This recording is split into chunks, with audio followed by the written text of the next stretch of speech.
Captain, captain right engine भी गया। Yes, both engines out, we are gliding now. 35,000 feet की ऊंचाई पर उड़ रहे इस बोइंग 767 के दोनों इंजन्स फ्यूल खत्म होने की वजह से अचानक बंद हो चुके हैं।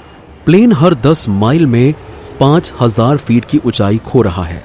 इस फ्लाइट की ओरिजिनल डेस्टिनेशन एडमॉन्टन अभी भी करीबन 850 मील दूर है, यानी कि वहां पहुंचने का तो सवाल ही नहीं उठता।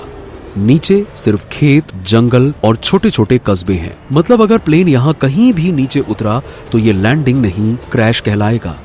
अब सवाल सिर्फ ये नहीं है कि लैंडिंग कहाँ होगी, अहम सवाल ये है कि क्या लैंडिंग हो भी पाएगी या नहीं, क्योंकि बिना इंजन्स के इतने हैवी कमर्शियल एयरक्राफ्ट को सुरक्षित जमीन तक लाना एविएशन की दुनिया में लगभग नामुमकिन माना जाता है। अब आगे इस प्लेन का क्या होगा? क्या पायलट्स इसे लैंड करवा भी पाएंगे या फिर नहीं करवा पाएंगे?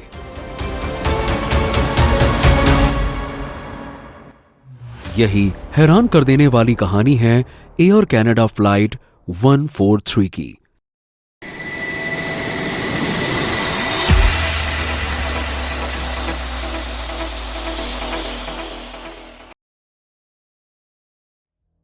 ये बोइंग 767-233 इस वक्त अपने प्लान रूट पर बड़े ही स्मूथली आगे बढ़ रहा है और 41,000 फीट के क्रूज एल्टीट्यूड पर एकदम स्टेबल है।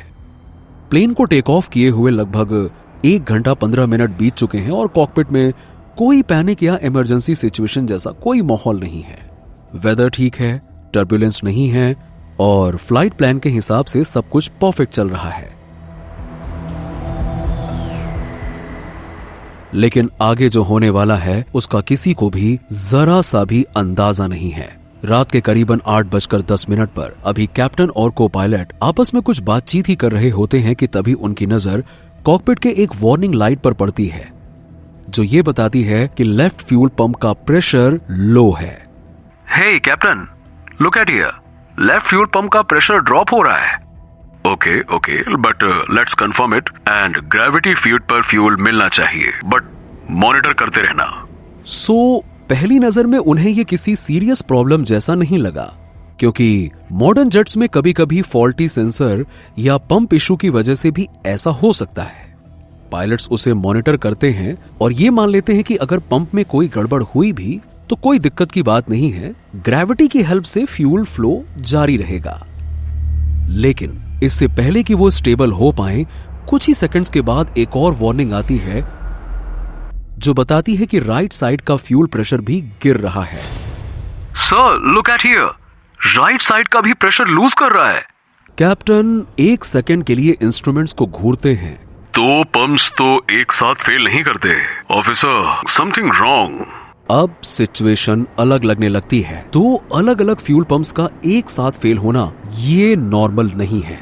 दोनों पायलट्स एक दूसरे की तरफ देखते हैं और इससे पहले कि वो किसी नतीजे पर पहुंच पाए, लेफ्ट इंजन झटके खाते हुए एकदम से बंद हो जाता है। Engine flame out, officer emergency declare करो नाउ। प्लेन अब सिंगल इंजन फ्लाइट में चल रहा है। ऐसा होते ही चेकलिस्ट स्टार्ट होती है। दोनों पायलट इंजन रीस्टार्ट करने की कोशिश करते हैं और एयर ट्रैफिक कंट्रोल को सिचुएशन बताई जाती है। एडमॉन्टन अभी भी करीबन 850 मील दूर है और ऐसी सिचुएशन में इतना लंबा सफर बहुत ज्यादा रिस्की है। इसीलिए कैप्टन विनीपेग की तरफ डाइवर्ट करने का सुझाव देते हैं, क्योंकि वही सबसे करीब लगभग 120 मील की दूरी पर है और साथ ही ये एयरपोर्ट भी काफी बड़ा है। Winnipeg Center, it's Air Canada 143. We have a fuel problem. Requesting immediate diversion to Winnipeg. ATC तुरंत रिस्पॉन्स देता है। Air Canada 143, it's Roger. Yes, you are clear. Direct Winnipeg. Descend at pilot's discretion. और captain बिना कोई पल गवाए plane को Winnipeg की तरफ मोड़ देते हैं।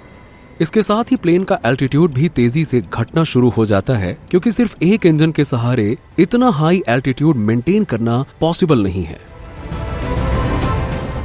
दोनों पायलट अब इस सिचुएशन से निपटने के बारे में सोच ही रहे होते हैं, लेकिन इससे पहले कि कोई हल निकल पाए, एक हल्के से झटके के साथ राइट इंजन भी फ्यूल खत्म होने की वजह से बंद हो जाता है। कैप्टन, राइट इंजन भी गया। Oh god, both engines out. We are gliding. Plane इस वक्त 35,000 फीट के एल्टीट्यूड पर है और दोनों इंजन्स के बिना हवा में ये प्लेन सिर्फ ग्लाइड करने को मजबूर हो गया है। अब यहाँ पे दोनों पायलट्स जानते हैं कि ये कोई नॉर्मल इमरजेंसी नहीं है।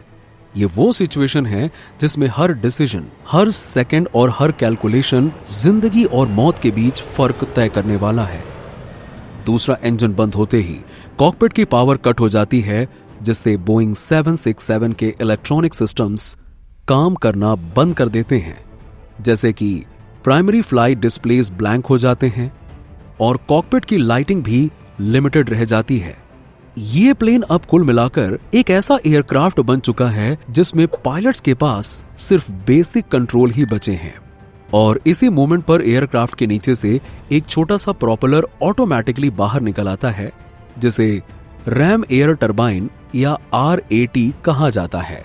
ये कोई इंजन नहीं है, बल्कि ये एक ऐसा जनरेटर होता है जो हवा की स्पीड से घूमकर थोड़ी सी हाइड्रोलिक और इलेक्ट्रिकल पावर जनरेट करता है और ये पावर सिर्फ इतनी ही होती है कि पायलट्स प्लेन को कंट्रोल कर सके।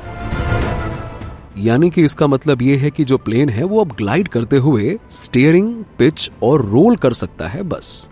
अब यहाँ पे पायलट्स बहुत अच्छे से समझ चुके हैं कि अब इंजन रीस्टार्ट होने की तो कोई भी उम्मीद नहीं है, क्योंकि फ्यूल तो पूरी तरह से खत्म ही हो चुका है। इसीलिए कैप्टन सबसे पहले इमरजेंसी डिक्लेयर करते हैं और एयर ट्रैफिक कंट्रोल को बताते हैं कि प्लेन बिना इंजन्स के ग्लाइड कर रहा है।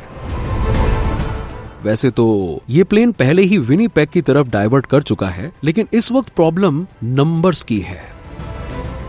कैप्टन, हम हर 10 माइल्स में लगभग 5,000 फीट लूज कर रहे हैं। Oh god, no no no no no, इस एल्टीट्यूड पर विनीपेग नहीं बनेगा। असल में अभी सिचुएशन ये है कि हर 10 मील ग्लाइड करने पर ये एयरक्राफ्ट लगभग 5,000 फीट एल्टीट्यूड खो रहा है और अभी प्लेन का एल्टीट्यूड लगभग 30,000 फीट है, जबकि विनीपेग 65 मील दूर है। अब इस हिसाब से कैलकुलेट करके देखें तो विनीपेग तक पहुंचने से पहले ही प्लेन जमीन से टकरा जाएगा, यानी कि ये फोर्स्ड लैंडिंग होगी, जिसका मतलब ये एक डिजास्टर है। अब सबके मन में सवाल यह है कि आगे क्या होगा, लेकिन इसके साथ ही एक अहम सवाल यह भी है कि फ्यूल भरने में इतनी बड़ी गड़बड़ी आखिरकार कैसे हुई। और इसी चीज को समझने के लिए हमें वक्त में थोड़ा सा पीछे जाना होगा, क्योंकि ये सब कुछ जो हो रहा है वो ऐसे ही अचानक या बिना वजह के नहीं हुआ। असल में इस मोमेंट तक पहुंचने की कहानी इस फ्लाइट के टेक ऑफ करने से पहले ही लिखी जा चुकी थी।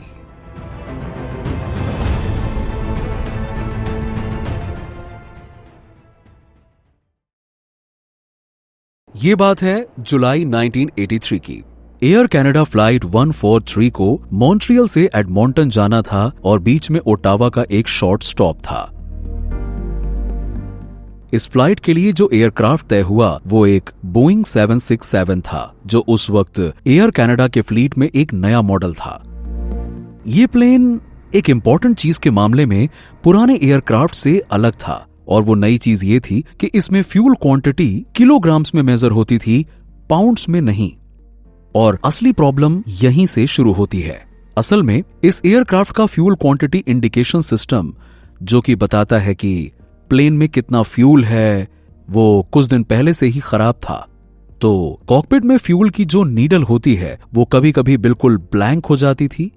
मेंटेनेंस टीम को अच्छे से पता था कि फ्यूल मापने के सिस्टम में 2 चैनल होते हैं और उसमें से एक चैनल फेल हो चुका है, पर क्योंकि उसका स्पेयर पार्ट अवेलेबल नहीं था, इसीलिए एक टेम्पररी सोल्यूशन निकाला गया।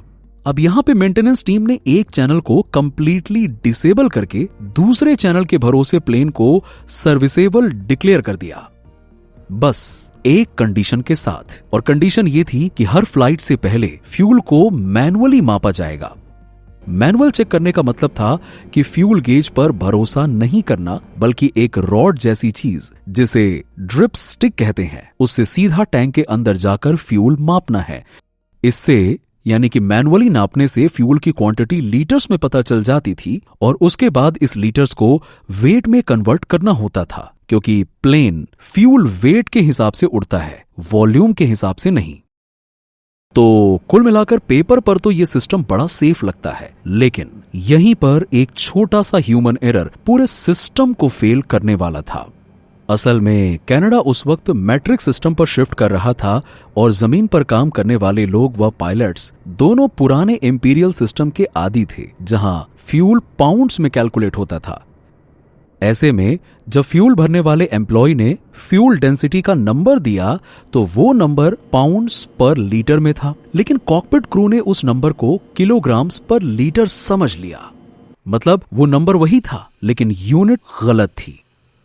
दरअसल फ्लाइट प्लान के हिसाब से इस प्लेन को पूरी जर्नी के लिए करीबन 22,300 किलोग्राम फ्यूल चाहिए था, और ड्रिपस्टिक से चेक करने पर पता चला कि टैंक में पहले से 7,682 लीटर फ्यूल मौजूद है।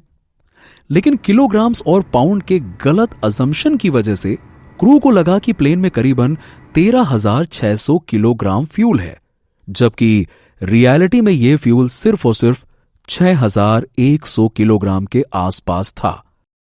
इस गलत हिसाब के बाद उन्हें लगा कि प्लेन में सिर्फ और सिर्फ 8,700 किलोग्राम फ्यूल ऐड करना है, इसीलिए टैंक्स में करीबन 4,900 किलोग्राम लीटर ही फ्यूल भरा गया, जबकि अगर सही कन्वर्जन यूज होता तो प्लेन को इससे 4 गुना ज्यादा फ्यूल भरना चाहिए था।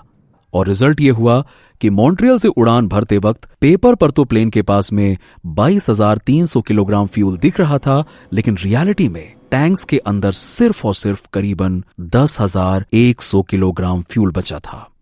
यानी कि जो फ्यूल होना चाहिए था उससे आधे से भी कम। सबसे खतरनाक बात तो यह थी कि इस प्रोसेस में कोई एक इंसान रिस्पॉन्सिबल नहीं था, क्योंकि बोइंग 767 में पुराने एयरक्राफ्ट की तरह फ्लाइट इंजीनियर नहीं होते थे। फ्यूल कैलकुलेशन का काम पायलट्स और ग्राउंड स्टाफ के बीच डिवाइडेड था, लेकिन क्लियर ओनरशिप किसी के पास में नहीं थी। हर कोई बस ये मान रहा था कि नंबर्स वेरीफाई हो चुके हैं, लेकिन कहां से हुए हैं किसी को नहीं पता। जबकि एविएशन एक ऐसा फील्ड है जिसमें अगर नंबर्स क्लियर ना हो, टूल्स डिपेंडेबल ना हो और फैसले अंदाजे पर लिए जाएं, तो एक छोटी सी कंफ्यूजन भी बड़े डिजास्टर की तरफ ले जा सकती है। और इसी कॉन्टेक्स्ट में हमारी आज की वीडियो को सपोर्ट कर रहा है बिग पासपोर्ट, एक इंडियन ब्रांड जो कंप्यूटर एक्सेसरीज और डेली यूज इलेक्ट्रॉनिक टूल्स बनाता है। बिग पासपोर्ट के प्रोडक्ट्स जैसे कि माइक्रोफोन्स, वेबकैम्स, हेडफोन्स, स्पीकर्स और वर्क फ्रॉम होम एक्सेसरीज इसीलिए पॉपुलर हैं क्योंकि ये अफोर्डेबल प्राइस रेंज में सॉलिड बिल्ड क्वालिटी और रिलायबल परफॉर्मेंस देते हैं। चाहे ऑनलाइन मीटिंग्स हो, कंटेंट क्रिएशन हो या डेली टेक यूज, जब इक्विपमेंट स्टेबल होता है तो काम स्मूथ रहता है और गलतियों का स्कोप कम हो जाता है। इसीलिए आप भी एक बार जरूर ट्राई करें, लिंक डिस्क्रिप्शन में है। चलिए अब वापस चलते हैं कॉकपिट में, जहां क्रू को बिल्कुल अंदाजा नहीं है कि जमीन पर हुई ये एक छोटी सी गलती कुछ ही देर में उन्हें किस हालात तक ले जाने वाली है। इस गलती से पूरी तरह अनजान कॉकपिट क्रू प्लेन में आया, रूटीन चेक्स हुए और पेपर वर्क्स कंप्लीट किया गया। इसी दौरान प्लेन में कुछ पैसेंजर सवार हुए और शाम के करीबन 6 बजे ये फ्लाइट मॉन्ट्रियल से अपने पहले स्टॉप ओवर ओटावा के लिए टेक ऑफ कर गई।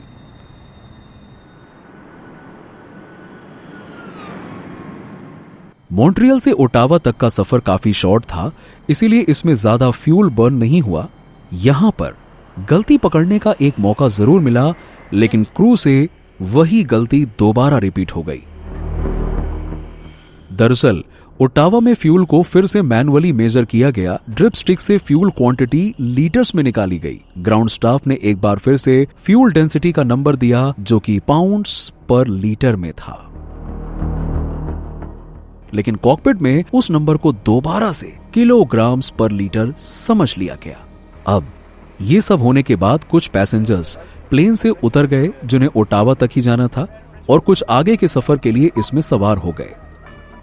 अब फाइनली इस फ्लाइट में कुल 61 पैसेंजर सवार थे, साथ ही केबिन क्रू के 6 मेंबर्स और कॉकपिट में 2 पायलट भी मौजूद थे।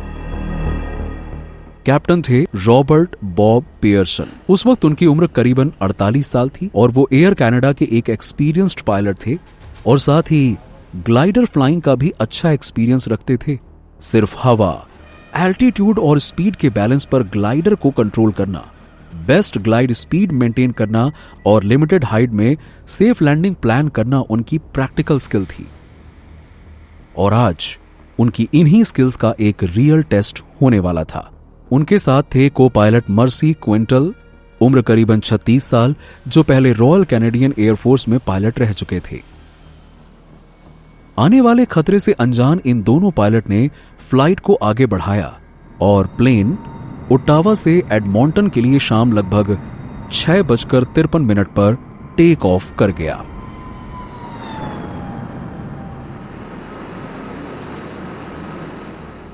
फिर इसके बाद जो हुआ वो हम आपको बता ही चुके हैं।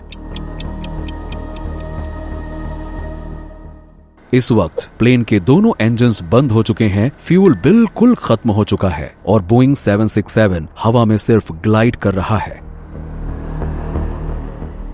कैप्टन किसी तरह प्लेन को ग्लाइड स्पीड पर रखने की कोशिश करते हैं ताकि ज्यादा से ज्यादा डिस्टेंस कवर किया जा सके। प्लेन जितना तेजी से नीचे आ रहा है उस हिसाब से विनीपेग का ऑप्शन भी खत्म हो चुका है। एटीसी से डिस्टेंस अपडेट मिलता है और उसके साथ ही यह भी क्लियर हो जाता है कि चाहे पायलट कितना भी परफेक्ट फ्लाइंग कर लें, इस एल्टीट्यूड पर इतना डिस्टेंस पॉसिबल ही नहीं है। अब प्लेन को किस तरफ ले जाया जाए, टेंशन में दोनों पायलट्स इसी सोच में डूब जाते हैं और कॉकपिट में कुछ सेकंड्स के लिए सन्नाटा छा जाता है। तभी फर्स्ट ऑफिसर को एक जगह याद आती है। कैप्टन, गिमली। कैप्टन उसकी तरफ हैरानी से देखकर कहते हैं, गिमली? असल में मैनटोबा का एक पुराना एयरबेस है जहां फर्स्ट ऑफिसर अपनी मिलिट्री ट्रेनिंग के दौरान पहले लैंड कर चुके हैं और ये जगह विनीपेग से काफी पास, करीबन 45 मील की दूरी पर है, यानी कि डिस्टेंस कम है। लेकिन प्रॉब्लम यह है कि वो बेस अब एक्टिव एयरपोर्ट नहीं है। पायलट्स तुरंत इन दोनों ऑप्शंस की तुलना करते हैं। गिमली भी अपने आप में एक रिस्क है, लेकिन वहां पहुंचना पूरी तरह से पॉसिबल है, इसीलिए तुरंत डिसीजन लेना था। एटीसी को बोलो गिमली ही लास्ट ऑप्शन है, बताओ उनको। इसीलिए एटीसी को इन्फॉर्म किया जाता है कि फ्लाइट अब गिमली की तरफ डाइवर्ट कर रही है। Winnipeg centre, air Canada 143, Winnipeg तक पहुंचना पॉसिबल नहीं है, गिमली की तरफ डाइवर्ट करने की रिक्वेस्ट है। Air Canada 143, message received, Gimli approved, radar coverage limited है, सो गुड लक। एटीसी को भी इस जगह के बारे में लिमिटेड इंफॉर्मेशन है, लेकिन इस वक्त कोई बेटर ऑप्शन एग्जिस्ट ही नहीं करता, इसीलिए प्लेन टर्न करता है और नई हेडिंग सेट होती है। लेकिन डायवर्जन लेने के बाद भी सिचुएशन आसान नहीं हो जाती। एल्टीट्यूड अब तेजी से गिर रहा है और कुछ ही दूरी पर पायलट चेक करते हैं कि रनवे तक पहुंचने के लिए कितनी हाइट बची है,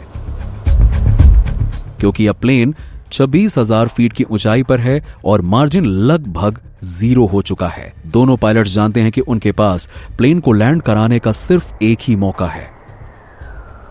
अगर अप्रोच ज्यादा लो हुई तो प्लेन रनवे तक पहुंच ही नहीं पाएगा और अगर ज्यादा हुई तो गो अराउंड का ऑप्शन ही नहीं है।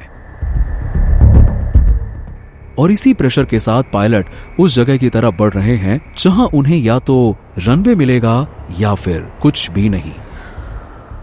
आगे बढ़ने से पहले एक छोटी सी रिक्वेस्ट है, अगर आपको यह कहानी इंटरेस्टिंग लग रही है तो वीडियो को लाइक कर दीजिएगा और चैनल को सब्सक्राइब कर दीजिएगा, ताकि ऐसी ही और सच्ची और हैरान कर देने वाली कहानियां हम आप तक पहुंचाते रहें।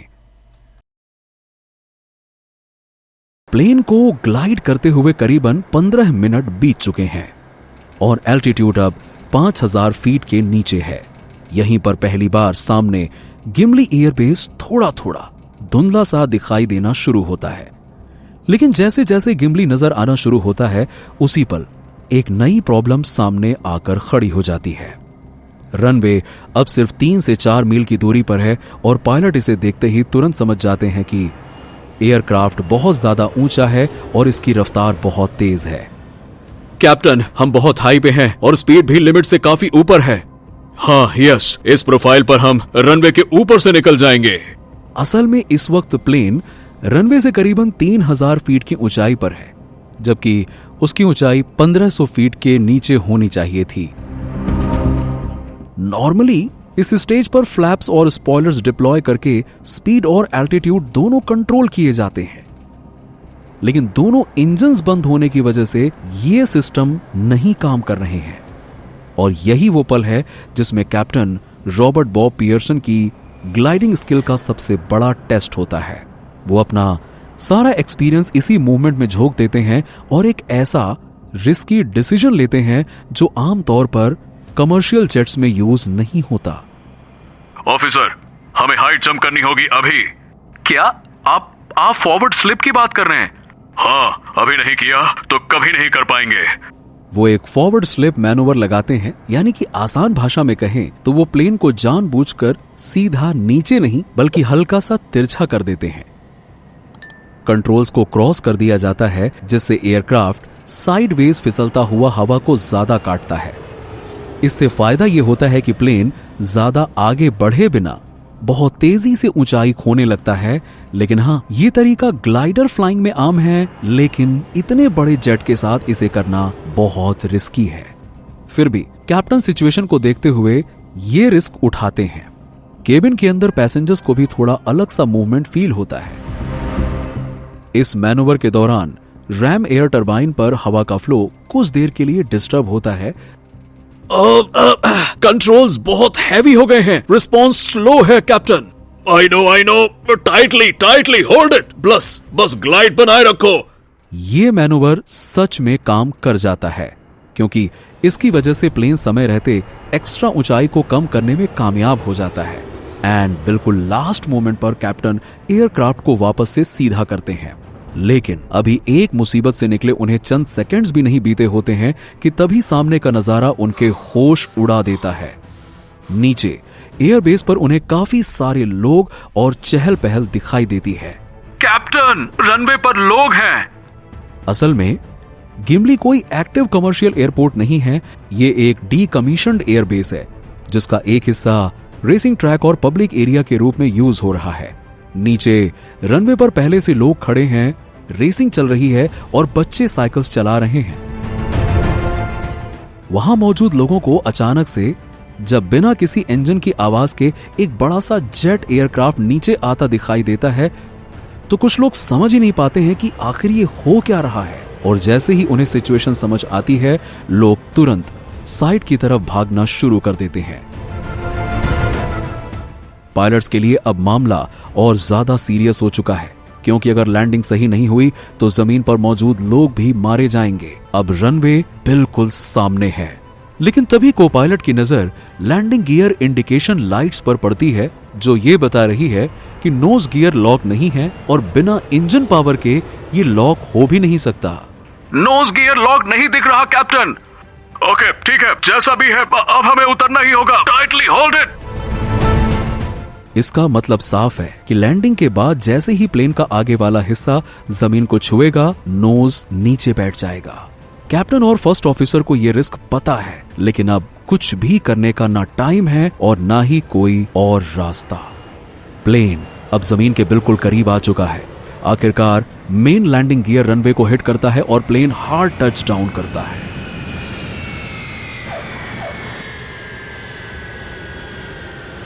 ब्रेक्स फुल फोर्स के साथ अप्लाई होते हैं, लेकिन रिवर्स थ्रस्ट और स्पॉयलर के बिना स्टॉपिंग डिस्टेंस बहुत ज्यादा है। टायर्स एक्सट्रीम फ्रिक्शन की वजह से फट जाते हैं और इसी दौरान नोज लैंडिंग गियर अपने ऊपर वजन आते ही कोलैप्स हो जाता है।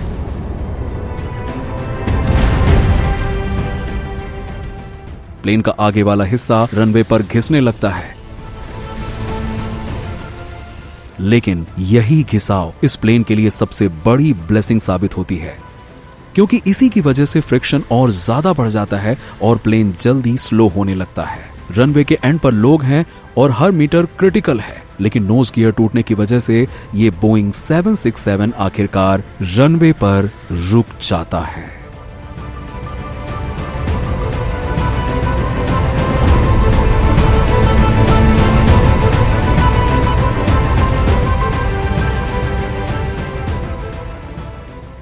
इंजन्स के बिना, फ्यूल के बिना और सिर्फ पायलट्स के जजमेंट्स के भरोसे ये एयरक्राफ्ट अब फाइनली जमीन पर आ चुका है। हम रुक गए कैप्टन। फाइनली हम जिंदा हैं।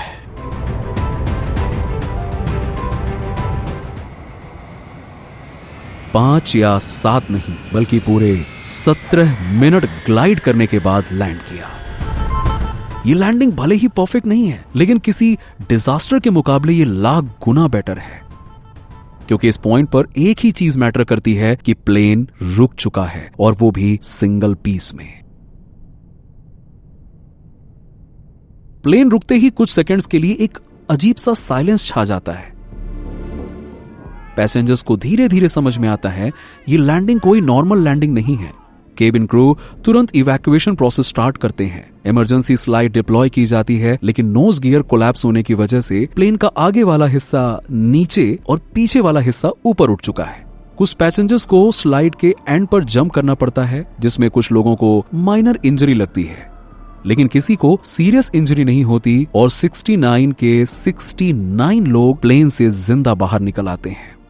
जो लोग थोड़ी देर पहले रेसिंग और पिकनिक में बिजी थे, वो अब रेस्क्यू में मदद कर रहे हैं। प्लेन के नोज के पास थोड़ा सा स्मोक और छोटी सी आग नजर आती है, जो कि मेटल के घिसने की वजह से लगी है।